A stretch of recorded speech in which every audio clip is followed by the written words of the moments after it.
오늘 우리에게 주신 하나님의 말씀은 신명기 8장 11절부터 20절까지 말씀입니다.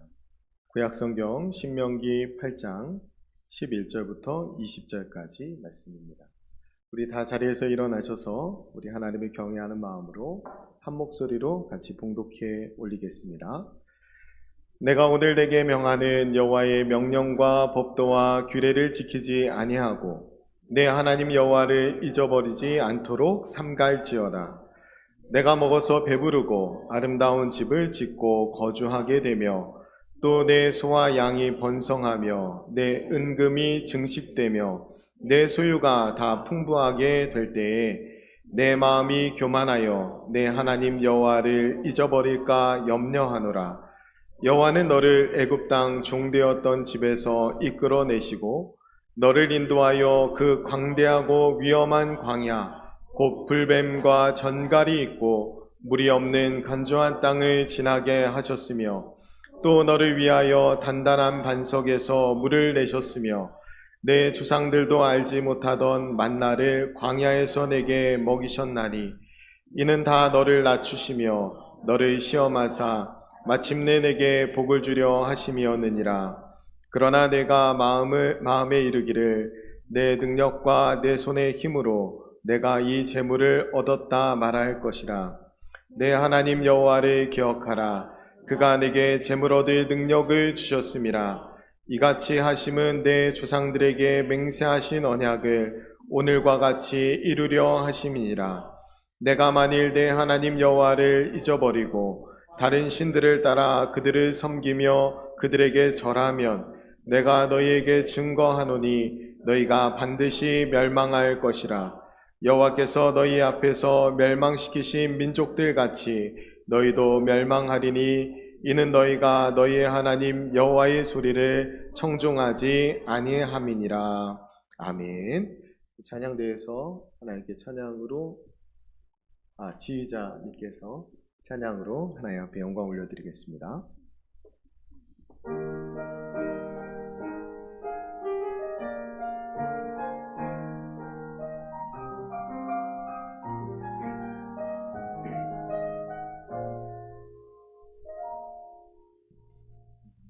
삶이 먼저였는지 주님이 먼저였는지 이제야 내 뒤를 돌아봅니다. 내 욕심만을 채우려 주 십자가의 보혈을 잊고 살았는지 헛된 자랑에 주의 영광 가렸는지 이제야 내 뒤를 돌아봅니다. 나의 교만과 욕심이 찬란한 주의 영광을 가리고 살았는지 이제야 주의 탄식 소리 들리고 이제야 주 얼굴에 눈물 보이니 어리석은 죄인을 주여 용서하여 주소서. 나의 모든 지식과 자랑은 주 십자가 뒤에 숨겨두고 주님만 나타내기를 간절히 원합니다.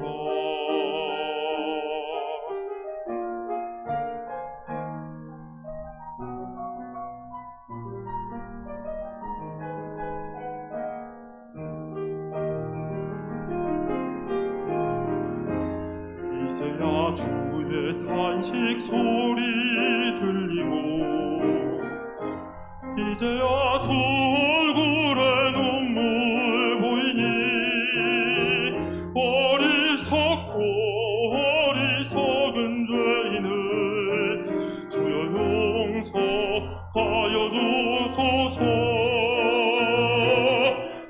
너의 모든 지식과 자랑은 주 십자가 뒤에 숨겨놓고 주님만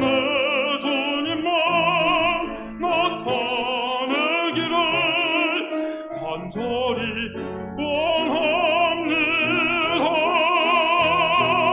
나의 모든 지식과 자랑은 주 십자가 뒤에 숨겨두고 주님만 나타내기를 간절히 원합니다. 간절히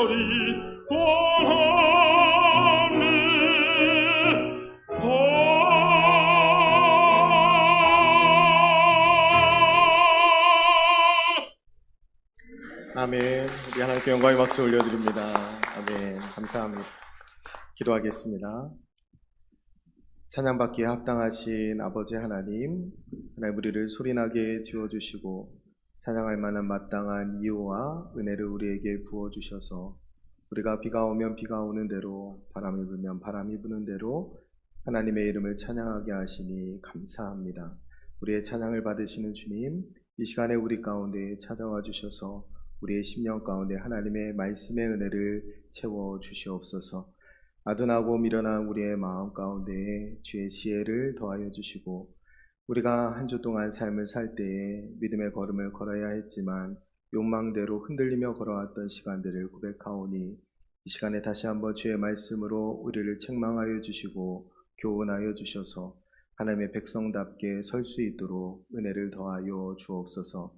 십자가의 예수 그리스도만 드러나게 하여 주시고 주님의 영광만을 바라보는 말씀의 시간 되게 해주실 것을 믿으며 감사드리며 축복하며 살아계신 예수님의 이름으로 기도드립니다. 아멘. 입추가 지났어요. 입추가 지나니까 좀 선선한 바람이 불죠. 올여름에 우리가 꽤 심한 폭염과 폭우를 겪었는데 그런 생각이 들었어요. 지구를 함부로 쓴 고지서를 받는다라는 그런 기분이 들었어요. 우리가 하나님이 창조하신 피조세계를 우리의 욕망대로 써온 시간들에 대해서 하나님이 경고하시는 것들이 아닌가 하는 그런 생각이 들었습니다. 우리가 결국 기후위기라고 하지만 그것을 피부로 잘 느끼지 못해요. 그런데 이런 일을 겪으면서 좀 느끼게 되는데, 우리가 조금씩 더 불편을 감수하더라도 하나님의 피조세계를 잘 가꾸고 또 다스려 나가는 하나님의 사람들이 되었으면 좋겠습니다. 오늘 본문 역시 경고의 말씀으로 시작하는데요. 모세는 출애굽 공동체를 향해서 유언과 같이 오늘 말씀을 남겨주는 거예요. 오늘 전체 명령을 한 문장으로 요약한다면 오늘 제목이기도 한데요. 내 하나님 여호와를 기억하라. 그것이 오늘 모세가 당부하는 한 문장의 명령입니다. 사람들이 하나님의 명령, 규례, 법도 이런 것을 왜 어기게 될까요? 하나님의 명령, 규례, 법도 어기게 되는 이유는 하나님을 잊어버리기 때문에 그래요. 근데 하나님을 왜 잊어버리게 되냐면 우리가 하나님 앞에 삼가지 않기 때문에 그렇습니다. 11절에 보면 삼갈지어다 라고 되어 있죠. 우리가 하나님 앞에서 우리가 조심하는 삶을 살지 않기 때문에 그래요. 근데 오늘 그 이유를 신명기 기자는 뭐라고 기록하냐면, 배불리 먹고 좋은 집에 살고 소와 양이 번성하고 은과 금이 많아져 재산이 늘어나면 교만한 마음이 생기고 그 결과 하나님을 망각하게 된다는 거예요. 여러분, 겸손한 마음은 나를 작고 낮게 여기는 마음이라면 교만한 마음은 나를 크고 높게 여기는 마음이에요. 내가 높아지면 하나님이 보이지 않습니다. 그리고 내가 너무 커져버리면 내 안에 하나님이 자리할 자리가 아예 없어요. 그러니까 하나님을 점점 잊어버리게 됩니다. 그런데 어떻게 교만하게 되냐면 하나님이 우리에게 계신 풍요로움 때문에 교만하게 된다는 거예요. 우리가 풍요로워지면 마음이 둔해집니다. 성경은 마음이 살쪘다고 표현해요. 우리가 풍요로움 때문에 교만한 마음이 우리에게 들어오게 되는데, 하나님께서는 우리가 이 욕망에 이끌려 살지 않도록 하기 위해서 스스로 삼가라고 말합니다. 조심하면서 살라라는 거예요. 그러면서 여호와의 명령과 법도와 규례를 지키라는 겁니다. 그런데 우리가 오늘날의 세상을 보면 삼가질 않아요. 말도 삼가지 않고 행동도 삼가지 않습니다. 자기의 감정도 삼가지 않아요. 그냥 다 드러내면서 살아갑니다. 그것이 오히려 자기 권리를 찾는 것이라고 생각하면서 세상은 그렇게 살아가요. 우리가 스스로 생각할 때 한 주 동안에 나는 하나님을 믿기 때문에 뭘 삼가고 살았나? 여러분, 우리가 열매라고 할 때 눈에 보이는 열매도 있지만 보이지 않는 열매도 있어요. 보이는 열매는 내가 무엇을 행함으로 얻게 되는 열매가 있는데, 사실은 무엇을 행하지 않음으로 보여지는 열매들도 더 많이 있습니다. 그 열매들이 더 어렵죠. 하나님을 믿기 때문에 삼가는 행동들이 내가 하지 않음으로 맺는 열매들이에요. 내가 그리스도를 믿기 때문에, 내가 그리스도의 생명을 얻었기 때문에 하지 말아야 될 일을 하지 않는 것, 조심하는 것, 그것이 삼가는 일들입니다. 우리가 교만하면 하나님의 뜻대로 살지 못해요. 자기가 기준이 되죠. 그렇기 때문에 하나님은 오늘 말씀에서 우리를 낮추시고 시험하신다라고 했어요. 이스라엘 백성들을 하나님이 낮추시고 시험하신 다음에 복을 주셔요. 우리가 17절, 18절 말씀을 한번 같이 볼까요? 17절, 18절 말씀을 함께 같이 읽겠습니다. 그러나 내가 마음에 이르기를 내 능력과 내 손의 힘으로 내가 이 재물을 얻었다 말할 것이라. 내 하나님 여호와를 기억하라. 그가 내게 재물을 얻을 능력을 주셨음이라. 이같이 하심은 내 조상들에게 맹세하신 언약을 오늘과 같이 이루려 하심이니라. 아멘. 교만해지면 뭐라고 하냐면 내 능력과 내 손의 힘으로 내가 이 재물을 얻었다라고 말합니다. 주어가 다 나예요. 내가 했다는 거예요. 여러분, 교만해진 거는 말의 주어가 나로 바뀌는 겁니다. 신앙의 변곡점은 이 주어가 바뀌는 거예요. 내가 중심이 되어서 살던 인생이 하나님이 중심이 되어 사는 인생으로 바뀌게 되면 주어가 하나님이라고 바뀌게 됩니다. 그래서 내가 기뻐하는 일을 행하다가, 내 좋은 일을 행하다가 이제 하나님이 기뻐하시는 일, 하나님이 원하시는 일, 하나님의 뜻을 찾고 구하는 일을 하게 되는 거예요. 우리가 요즘에 아브라함과 롯을 묵상하고 있는데, 아브라함은 하나님이 기뻐하신 일을 행하는 사람이었고 롯은 자기가 기뻐하는 일을 행하는 사람이었어요. 그래서 하나님이 땅을 주실 때 아브라함은 그의 인생을 책임져 주시는 하나님 앞에 예배했지만 롯은 눈에 보기에 좋은 땅을 향해서 달려나갔습니다. 우리의 삶이 내가 주인 되는 삶인지 하나님이 주인 되는 삶인지, 여기에 신앙의 변곡점이 있어요. 그래서 우리가 어떤 고백을 신앙생활하는 가운데 제일 많이 해야 하냐면 하나님이 하셨습니다. 이 고백을 할 수 있어야 돼요. 여러분, 하나님이 하실 일들을 기대하는 사람들이 하는 것이 기도입니다.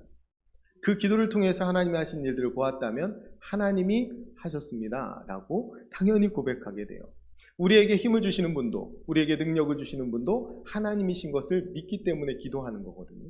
그리고 응답받았을 때 하나님이 하셨습니다 라고 고백하는 거예요. 그래서 우리가 오늘 내 하나님 여호와를 기억하라 라고 했을 때 어떤 하나님이냐면, 어떤 여호와냐면 우리에게 힘과 능력을 주시는 하나님, 그 여호와를 기억하라는, 그것이 오늘 말씀의 핵심입니다. 우리가 지난주에 말씀드렸지만 우리가 대단히 믿음 있는 것 같지만 믿음이 없어요. 요즘에 믿음이 참 좋아진 것 같으네 이렇게 생각하면 믿음이 없는 거예요. 여러분, 우리에게 믿음을 주시는 분도 하나님이시고, 우리에게 믿음을 구하게 하시는 분도 하나님이시고, 우리에게 능력을 주신 분도 하나님이시고, 그래서 그렇게 하나님을 온전히 믿을 때만 우리가 믿음이 있어지고 그 믿음 있는 사람만 하나님이 하셨습니다라고 고백하는 거예요. 내가 믿음이 좋아졌다, 내가 했다, 나에게 능력이 있다 이런 말 하지 못합니다. 우리가 하나님이 인생의 주어로 바뀌어야 돼요. 하나님께서는 당시에 무시당하고 억눌리고 착취당하고 억압당하고 비인격적인 대우를 당하던 이 히브리인들을 구원해 주셨어요. 당시의 바로는, 당시의 애국은 제국주의를 상징합니다. 그런데 하나님이 이 제국주의와 완전히 한판 전쟁을 벌이시는 거죠. 열재앙을 내리시면서 끝끝내 이 백성들을 건져내십니다. 이 역사가 출애굽 역사예요. 그런데 이 백성들이 하나님 앞에서 하나님이 그렇게 건져주시고 평안해지니까, 또 먹을 것이 넉넉해지니까 그 사람들이 도리어 다른 사람들을 무시하고 억압하고 짓밟는 사람이 된다면, 그것은 하나님을 망각할 뿐만 아니라 하나님께 도전하는 거예요. 하나님께. 우리가 오늘 광복절 78주년 기념 예배를 하나님께 드리고 있습니다. 하나님께서 78년 전에 일본의 제국주의로부터 우리를 건져주셨어요. 우리를 해방시켜 주셨습니다. 그 하나님의 은혜에, 그 하나님의 역사에 감사하면서 기뻐하면서 예배드리는 날, 그 하나님을 기억하는 날이 오늘입니다. 여러분, 이틀 후면 광복절을 맞이하죠. 78년 전에 해방을 주셨어요. 그러니까 78년 전에 삼천리, 금수강산에 대한독립만세가 다 울려 퍼진 겁니다. 그러니까 그 당시에 만주 지역까지, 발해 지역까지 그렇게 대한독립만세가 가득 찼어요. 그런데 78년이 지난 지금에는 그런 감격이나 그런 감동이 좀 퇴색한 게 사실이죠. 그러니까 광복절에 느끼는 그 해방의 기쁨이 큰 것보다는 휴일의 기쁨이 더 클 수 있습니다. 주일에 붙어 있었으면 더 좋았을 텐데, 이런 생각 하실 수 있습니다. 여러분, 대부분은 해방의 이 감격을 그렇게 많이 느끼지 못하고 무덤덤하게 이것들을 보내게 돼요. 그런데 우리가 꼭 기억할 것은 무엇이냐면, 광복절에 일본의 만행과 우리가 당한 수치를 반드시 기억해야 합니다. 우리가 이것을 기억하지 않으면 역사를 잊어버린 민족이 돼요. 사실 우리는 자랑스러운 경험들은 막 기억하려고 하고 수치스러운 경험들은 막 잊으려고 하거든요. 그런데 그래서 영광의 역사는 자꾸 기념하려고 하는데 수치의 역사는 기념하려고 안 해요. 그래서 8.15 광복절은 기념하지만 우리의 국치일인, 그러니까 우리의 국권을 빼앗긴 2010년 8월 29일에 국권을 빼앗겼잖아요. 그래서 일제치하가 시작되는 건데 그 경술국치일은 기념하지 않습니다. 그런데 도리어 우리가 광복절로 기념하는 8월 15일은 일본인의 패전일이잖아요. 그런데 일본은 지금도 이 패전일을 기억합니다. 기념해요. 자기들의 치욕의 날을 기념한다는 거예요. 우리가 일제 압제에서 종로를 타던 그때에 당했던 치욕을 반드시 기억해야 합니다. 그 종로를 탈 때 겪었던 수치와 치욕을 반드시 기억해야 돼요. 우리의 선조들이 강제 진집당해서 전쟁에 동원되었을 뿐만 아니라 그 선조들이 그냥 총알바지로 쓰였다는 사실. 남자들은 그렇게 쓰이고 여자들은 끌려가서 일본군 위안부로 성노예로 그렇게 살았다는 사실. 그렇게 억울한 일을 당했다는 사실을 우리가 반드시 기억해야 돼요. 여러분, 그것도 부족해서 생체 실험 대상으로 쓰지 않았습니까? 우리말을 사용하지 못하게 했을 뿐만 아니라 우리말의 이름도 갖지 못하게 했어요. 하늘을 쳐다보는 민족은 희망이 있다고 해서 연도 못 날리게 했습니다. 곳곳에 민족 정기를 발산한다고 말뚝을 박아놓은 것은 뭐 말할 것도 없고 만행이 끝도 없이 있습니다. 우리가 이것을 반드시 기억해야 돼요. 이 수치를 반드시 기억해야 합니다. 여러분, 이 수치를 기억하는 것은 일본에 대한 증오심을 키우기 위해서가 아니라, 일본에 대해서 복수하기 위해서가 아니라, 일본에 의해서 원수 갚자는 것이 아닙니다. 여러분, 베드로가 칼을 뽑아 들었을 때 예수님이 칼을 든 자 칼로 망한다고 하잖아요. 여러분, 우리가 만약에 복수하고 원수 갚고 우리의 증오심을 표출한다면 이 수치의 역사는 반복될 겁니다. 복수하고 또 복수하고. 여러분, 우리가 이 수치의 역사를 기억하는 것은 다시는 이 수치의 역사를 반복하지 않기 위해서, 이 수치의 역사를 되풀이하지 않기 위해서, 다시는 남의 나라의 주권을 빼앗기고 개 돼지처럼 살지 않기 위해서 우리가 이 수치를 기억해야 하는 것입니다. 여러분, 가해자에게 이것이 범죄라는 사실을 주지시키기 위해서 우리는 이 수치를 기억해야 돼요. 그들이 유사한 범죄를 다시 저지르지 않게 하기 위해서 우리는 이 수치를 기억해야 합니다. 그들이 정당한 사과를, 그들로부터 정당한 사과를 받을 수 있도록, 그들이 진심으로 사과할 때까지 사과를 하지 않지 않습니다. 그들이 진심 어린 사과를 하지 않고 있기 때문에 우리는 더더욱 이 수치를 반드시 기억해야 합니다. 그리고 기념해야 돼요. 하나님께서 이스라엘 백성들에게 왜 애굽 땅에 종노릇했을 때를 기억하라고 하세요? 다시는 그 삶으로 되돌아가지 말라라는 거예요. 다시는 그 괴로운 자리로 가지 말라라는 거예요. 하나님을 망각한 죄에 빠져서 그 노예된 삶으로 다시 떨어지지 말라라는 거예요. 여러분, 출애굽은 우리의 구원을 상징하지 않습니까? 우리가 왜 십자가를 바라볼 때마다 우리가 눈물을 흘리면서 우리의 죄와 우리의 수치를 기억합니까? 다시는 그 죄로 떨어지지 말자라는 거예요. 나를 기념하라 말씀하신 주님 앞에서 우리가 성찬식을 하며 왜 눈물을 흘립니까? 우리의 죄 때문에 죽은 주님 때문에 우리가 눈물을 흘리잖아요. 왜 우리의 죄를 기억합니까? 다시는 그 죄를 반복하지 말자라는 거예요. 하나님이 이스라엘 백성들에게 애굽의 종되었던 때를 기억하라는 것은 그때로 되돌아가지 말라라는 거예요. 그 일을 되풀이하지 말라라는 것입니다. 그래서 이것을 하나님 백성답게 훈련시키기 위해서 하나님이 이들을 광야로 이끌어가죠. 여러분 그것이 15절 16절 말씀인데요. 우리가 15절과 16절 말씀을 한번 같이 읽겠습니다. 너를 인도하여 그 광대하고 위험한 광야 곧 불뱀과 전갈이 있고 물이 없는 건조한 땅을 지나게 하셨으며 또 너를 위하여 단단한 반석에서 물을 내셨으며 내 조상들도 알지 못하던 만나를 광야에서 내게 먹이셨나니 이는 다 너를 낮추시며 너를 시험하사 마침내 내게 복을 주려 하심이었느니라. 아멘. 하나님께서 광대하고 위험한 광야로 이끌어 가셔요. 광대하고 위험한 광야. 그곳에는 불뱀이 있고 정갈이 있고 물이 없습니다. 죽음이 가까이 있는 이 광야로 하나님이 데려가시고 왜 데려가시냐? 거기에서 하나님만 바라보게 하시고 지키시고 먹이시고 입히시고 삶을 책임져 주시는 분이 하나님이심을 고백하게 합니다. 하나님이 그들의 인생을 책임져 주시는, 그래서 하나님만 신뢰하는 삶을 결단하게 만드는. 그런데 아이러니하게도 이 불뱀과 정갈이 우글거리는 땅 속에서는, 땅 한가운데에서는 하나님을 신뢰하고 의지했던 사람들이 풍요로운 땅에 가니까 하나님을 잊어버려요. 그래서 우리가 이것 정말 제일 무서운 것이 뭐냐면 하나님을 망각하는 것이다. 이것을 반드시 기억해야 합니다. 여러분 19절 20절 말씀, 오늘 말씀의 결론과도 같은 말씀인데요. 우리가 2절 말씀 같이 읽겠습니다. 내가 만일 내 하나님 여호와를 잊어버리고 다른 신들을 따라 그들을 섬기며 그들에게 절하면 내가 너희에게 증거하노니 너희가 반드시 멸망할 것이라. 여호와께서 너희 앞에서 멸망시키신 민족들 같이 너희도 멸망하리니 이는 너희가 너희 하나님 여호와의 소리를 청종하지 아니함이니라. 아멘. 하나님께서 반드시 멸망하는 길을 가르쳐 주셨어요. 멸망, 멸망, 멸망 3번이나 나옵니다. 뭡니까? 하나님을 망각할 때, 하나님의 말씀, 하나님을 잊어버리고 하나님의 소리, 하나님의 말씀 청종하지 않을 때, 그때 멸망한다. 여러분 우리나라가 대단히 부유해졌어요. 그죠? 우리나라가 사실 일제치하를 겪고 패전국은 일본인데 사실 갈라진 건 우리나라예요. 그죠? 전쟁을 겪고 그런 시간을 겪었음에도 불구하고 하나님은 우리에게 복음 안에서 많은 부유함들을 허락해 주셨습니다.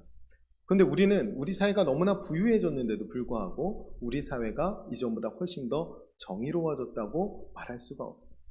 말하지를 못합니다. 여러분 기독교가 들어오고 복음이 전해지고 여성이 해방되었어요. 마치 출애굽 시대에 있었던 것처럼 억압되어 있던 사람들이 자유를 얻게 됐어요. 그래서 반상이 철폐되고 양반과 상놈이 없어졌어요. 모두가 어울려서 유대인과 헬라인이 함께 예배를 드렸던 것처럼 그런 하나된 그 회복의 역사가 우리나라 가운데 있었습니다. 그런데 그렇게 반상이 철폐되었음에도 불구하고 오늘은 그럼 모두가 평등한 나라인가? 세상인가? 그렇지 않아요. 여러분 가지고 있는 소유, 가지고 있는 지위에 따라서 여러분 지금은 부와 권력이 세습되는 시대를 우리가 살아가고 있습니다. 어쩌면 조선시대보다 더 극심한 신분제를 우리가 살아가고 있는지도 모릅니다. 수십 년간 우리를 억압하고 수탈하던 제국주의 망령은 사라졌지만 우리는 이전보다도 훨씬 공교한 물질주의에 사로잡혀 살아가고 있습니다. 우리는 돈을 이미 신의 반열에 올려놨어요. 돈이면 못할 것이 없지 않습니까? 그러니까 돈을 하나님처럼 섬기게 되었습니다. 그래서 모든 세상이 이 돈을 사랑함으로 멸망으로 치닫고 있는 거예요. 돈이 없는 사람들은 이미 노예와 다름없는 삶을 지금도 살아가고 있습니다. 여러분 이런 끔찍한 현실 가운데 벗어날 수 있는 유일한 길은 뭐라고요? 하나님을 기억하는 것입니다. 여러분 다른 신들을 섬기면 반드시 멸망할 거라고 말씀했어요. 여러분 여기서 다른 신이 뭡니까? 이스라엘 백성들이 가나안으로 들어가서 그 토착민들이 섬기던 신을 다른 신이라고 하는 거예요. 지금 그 다른 신이 누구예요? 바알과 아세라 아닙니까? 바알과 아세라가 주는 복이 뭐예요? 풍요와 번영의 복입니다. 돈을 주는 신. 그 신을 섬기면 망한다라는 겁니다. 우리가 쫓아야 될 복과 우리가 쫓아야 될 하나님은 이 돈이 아니에요. 우리가 복에 대해서 혼동하지 말아야 되는데 우리가 하나님을 기억함으로 세상이 쫓는 복이 아니라 하나님이 우리에게 주신 복을 누리면서 살아갈 수 있어야 합니다. 이것이 오늘 드리는 말씀의 가장 중요한 핵심이에요. 여러분 16절에 마침내 내게 복을 주려 하심이니라 이렇게 말씀하죠. 하나님이 이스라엘 백성을 광야로 이끄시고 이들에게 마침내 주려고 했던 복이 무엇인가? 이것이 오늘 우리가 나누려고 하는 말씀의 핵심입니다. 하나님이 마침내 주시려고 했던 복. 40년 동안 이들이 낮춰지고 시험을 통과하고 나서야 비로소 받을 수 있는 복. 그게 뭡니까? 이런 광야에서 이들이 누구를 만나요? 내 인생을 책임져 주시는 하나님을 만납니다. 아브라함이 욕망에 이끌려 애굽에 내려갔다가 그를 건져주신 하나님을 경험하고 가나안으로 돌아오는데 그때 누구를 고백해요? 하나님이 그 인생을 책임져 주심을 고백합니다. 마찬가지예요. 이스라엘 백성들이 출애굽한 다음에 광야 시간 동안에 뭘 고백하냐면 하나님이 그들의 인생을 책임져 주심을 고백합니다. 복이 뭐예요? 복이 하나님인 것을 깨닫게 돼요. 그래서 이들을 낮추시고 아까 말씀드렸죠. 교만하면 하나님이 들어올 틈이 없어요. 이들을 낮추시고 이들이 시험이 통과하게 하신 다음에 이들에게 복되신 하나님이 드러나시는 겁니다. 이 하나님을 만나고 나니까 자기 인생을 책임져 주시는 광야에서조차도 자기의 인생을 책임져 주시는 하나님을 만나고 나니까 그때 비로소 이들이 어떤 인생을 살게 되냐면 이웃에게 복이 되는 인생을 살게 됩니다. 여기까지가 복이에요. 여러분 내가 하나님으로 복받고 나 혼자 배 터지게 사는 것이 복이 아니라 이웃에게 복을 흘려보내는 데까지 가는 것이 복입니다. 여러분 이스라엘 백성들이 애굽에 있을 때는 이웃이 없어요. 종과 상전밖에 없어요. 그런데 이들이 가나안에 들어가면 이웃이 생깁니다. 그래서 출애굽했을 때 출애굽기 20장과 신명기 5장에 이들에게 십계명을 주시는 거예요. 십계명을 읽어보시면 여러분 하나님이라는 단어를 빼면 어떤 단어가 제일 많이 등장하냐면 이웃이라는 단어가 제일 많이 등장합니다. 여러분 지금 이웃에게 복을 흘려보내는 인생으로 불러주신 거예요. 우리가 아브라함 묵상하고 있지만 아브라함 뭐라고 합니까? 아브라함에게 어떤 복을 주셔요? 너는 복이 될지라. 그러면서 그 복이 뭐예요? 땅의 모든 족속이 너로 말미암아 복을 받을 것이라. 이것이 우리에게 주시는 복이에요. 여러분 나만 복 받는 것이 아니라 내가 복이 됐어요. 나로 말미암아 모든 족속이 복받게 하는 것. 그것이 하나님 우리에게 주시는 복입니다. 하나님께서 이스라엘 백성들을 구원하신 다음에 그들에게 종노릇해서 건져주신 다음에 하나님이 당부하신 말씀이 있어요. 그 당부하신 말씀이 뭐냐면 이웃과 함께 사는 세상을 만들라라는 거예요. 이게 신명기 24장 18절 19절에 나오는데 제가 한번 읽어드릴게요. 너는 애굽에서 종되었던 일과 내 하나님 여호와께서 너를 거기서 속량하신 것을 기억하라. 이러므로 내가 내게 이 일을 행하라 명령하노라. 내가 밭에서 곡식을 벨 때에 그 한 뭇을 밭에 잊어버리거든 다시 가서 가져오지 말고 나그네와 고아와 과부를 위하여 남겨두라. 그리하면 내 하나님 여호와께서 내 손으로 하신 모든 일에 복을 내리시리라. 아멘. 남겨두라는 거예요. 누구를 위해서? 고아와 과부와 나그네를 위해서. 그럼 이게 뭡니까? 여러분 복을 받은 사람들이 그 복을 남겨두라는 거예요. 이웃을 돌보는데 쓰라는 거예요. 이웃을 사랑하는 삶을 살라라는 것. 이것이 애굽의 고통과 수치를 기억해야 하는 이스라엘 백성들에게 하나님이 요구하신 바입니다. 그들을 건지시고 해방시키시고 구원하신 다음에 하나님이 이들에게 당당하게 요구하시는 거예요. 내가 너에게 복을 주었고 너의 인생을 책임졌으니 너는 이제 이웃에게 복이 되는 인생을 살라. 이것이 하나님의 명령이에요. 우리는 일제 압제로부터 광복의 기쁨을 아는 민족이에요. 그러니까 출애굽 공동체와 같은 그 기쁨과 감격을 가지고 있는 민족이 우리입니다. 그럼 어떻게 살아야 될까요? 어떤 삶을 살아야 될까요? 이웃에게 복이 되는 인생을 살아야 합니다. 이웃에게 복이 되는 인생. 저는 그것을 오늘 이웃을 위해 조용히 피 흘릴 수 있는 인생이라고 정의하고 싶습니다. 하나님이 예수님을 보내주시고 예수님이 이 세상을 사랑하셔서 이 세상 사람들을 구원하기 위해 조용히 피 흘려 주셨습니다. 우리는 그 길을 따라가고 있는 거예요. 여러분 이제 광복절이 되면 한 번쯤 생각해야 되는 곳이 있는데 그곳이 이제 고구려 지역, 발해 지역, 예전에는 북간도라고 했는데요. 그럼 거기에서 대단한 그 독립운동들이 시작됐어요. 그래서 그 북간도의 역사를 기억하는 것이 굉장히 중요합니다. 함경도 지역에 살던 몇몇의 사람들 한 10가정 정도가 북한도로 이주해서 그곳에서 명동촌이라는 마을을 이루면서 살았어요. 명동촌이라는 뜻은 밝은 명, 그 다음에 동쪽, 그러니까 우리나라가 이렇게 생겼잖아요. 그러니까 이쯤에서 백두산 북쪽에 있으면 그 동쪽 방향이 우리나라 한반도 방향이에요. 그러니까 그 동쪽을 밝힌다라는 의미로 명동촌이라고 지었어요. 그 처음 그곳에 터를 잡은 사람이 김약연이라는 분인데 그분이 나중에 그곳에 명동학교와 명동교회를 짓고 나중에 그곳에서 목회를 하십니다.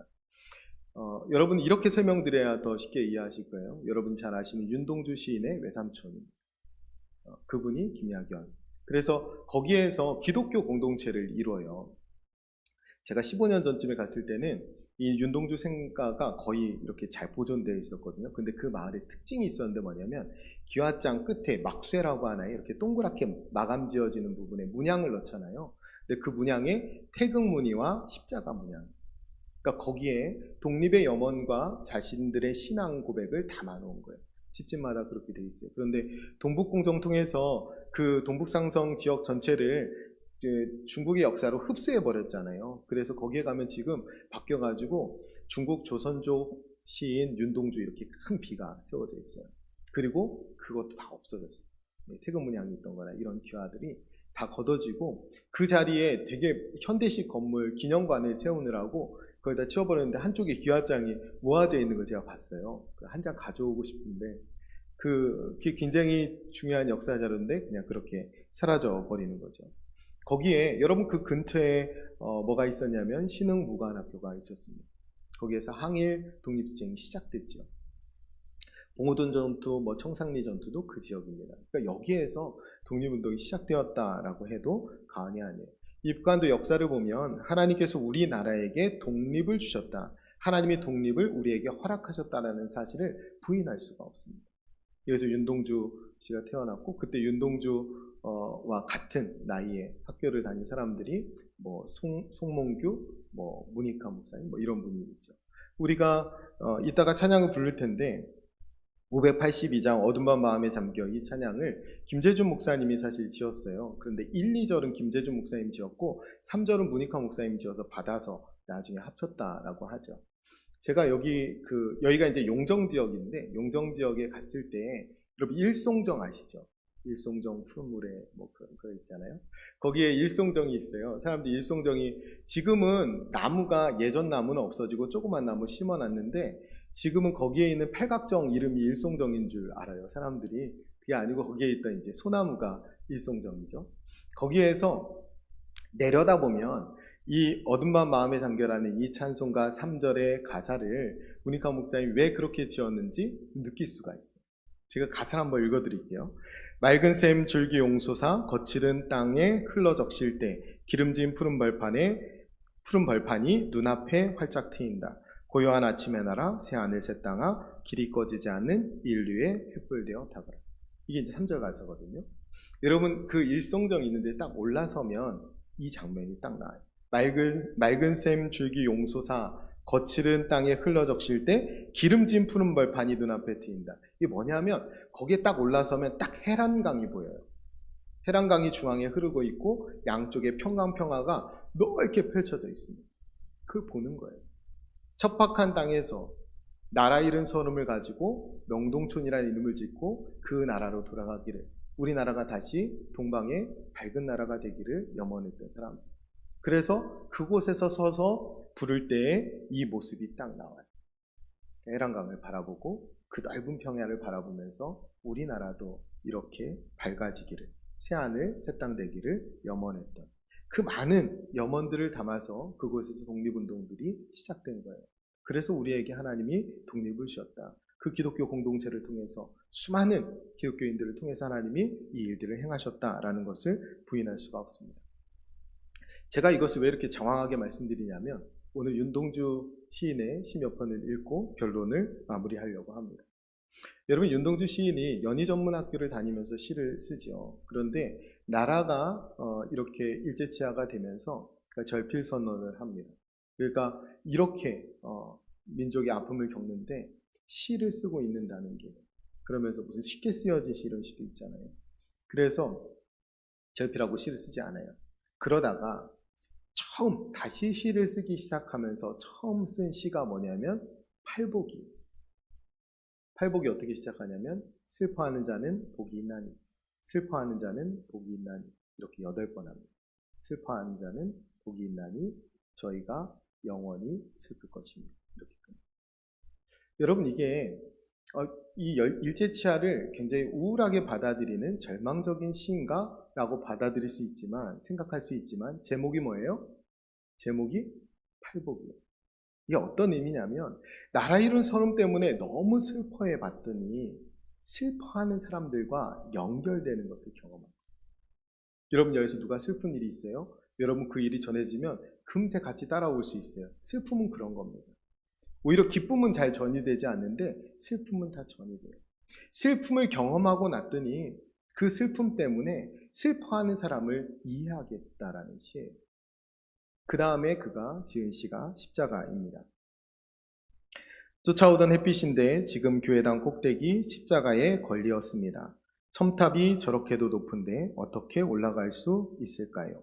종소리도 들려오지 않는데 휘파람이나 불며 서성거리다가 괴로웠던 사나이 행복한 예수 그리스도에게처럼 십자가가 허락된다면 모가지를 들이우고 꽃처럼 피어나는 피를 어두워가는 하늘 밑에 조용히 흘리겠습니다. 여러분, 여기에서 종소리도 들려오지 않는데, 여러분 종소리 왜 안 들립니까? 일본 사람들이 전쟁 물자로 종, 철 다 수탈해 갔기 때문에. 그런 암울한 시기에 이 사람이, 이 시인이 예수 그리스도라는 분을 통해서 이 암울한 시기, 그때 하나님의 마음을 품게 되는 거예요. 십자가를 지는 일은 괴로운 일인데 시인은 행복하다고 또 표현합니다. 그것은 십자가가 고통스럽지 않기 때문이 아니라 이가 하나님 마음에 잇대어 있고 나니까 그 안에 하나님을 사랑하는 마음과 이웃을 사랑하는 마음이 생기고 나니까 나도 십자가가 허락된다면 나도 모가지를 들이우고 조용히, 요란하게가 아니라 조용히 그 피를 흘리겠습니다. 이 고백. 여러분, 이것이 그리스도인이 받는 복입니다. 이웃을 위해 조용히 피 흘릴 수 있는 인생. 그가 십자가 다음에 지은 시가 여러분이 잘 아시는 서시입니다. 한번 낭송해 볼까요? 제가 읽어드릴게요. 죽는 날까지 하늘을 울어 한 점 부끄러움이 없기를 잎새에 있는 바람에도 나는 괴로워했다. 별을 노래하는 마음으로 모든 죽어가는 것들을 사랑해야지. 그리고 나에게 주어진 길을 걸어가야 되겠다. 이런 모든 죽어가는 것들을 사랑해야지. 이 마음 무슨 마음? 이 마음이 예수 그리스도의 마음입니다. 이것이 복이 된 마음. 하나님, 우리가 이곳에 도달하길 원하십니다. 예수님의 마음. 고통받는 사람을 보면 함께 고통하는 마음. 마음이 상한 자를 보면 가슴이 아파서 함께 보듬고 싶은 마음. 여전히 죄 가운데 있는 사람들 때문에 자신의 생명을 선물과 같이 내어준 그 예수님, 그 예수님의 마음. 그 마음을 품는 그 자리까지 나아가기를 하나님은 우리에게 원하시는 겁니다. 하나님은 우리가 이 마음을 품고 살아가길 원해요. 그것이 진정 하늘 백성의 삶입니다. 여러분, 우리는 출애굽의 기쁨과 광복의 기쁨과 구원의 기쁨을 다 가진 민족. 여러분, 이 땅에 살아가는 동안에 하늘 백성답게 복을 누리고 또 이웃을 사랑하는 삶을 살아갔으면 좋겠습니다. 여러분, 이웃에게 복이 되는 삶, 이웃을 위해 요란하게가 아니라 이웃을 위해 묵묵히 조용히 피 흘릴 수 있는 삶, 예수님의 삶을 실천할 수 있는 삶, 하나님을 기억하면서 하나님이 원하시는 걸음을 걸어가는 저와 여러분 되시기를 간절히 축원드립니다. 기도하겠습니다. 들은 말씀을 생각하면서 하나님, 우리 민족의 수치를 기억함으로 수치의 역사를 반복하지 않게 해 주옵소서.